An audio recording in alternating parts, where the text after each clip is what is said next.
What if the best way to learn about the indigenous community is by being among them?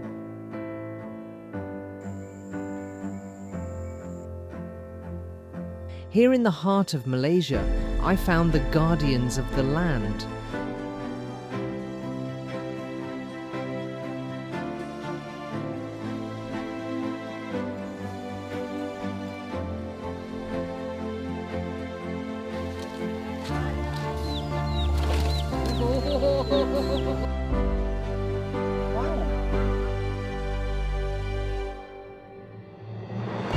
As the world changes, they hold on to what matters most: their identity.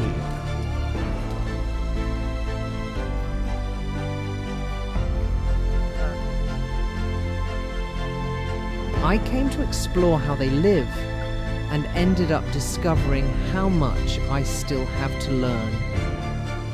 Join me on this journey as we discover their food, their traditions, and their everyday life.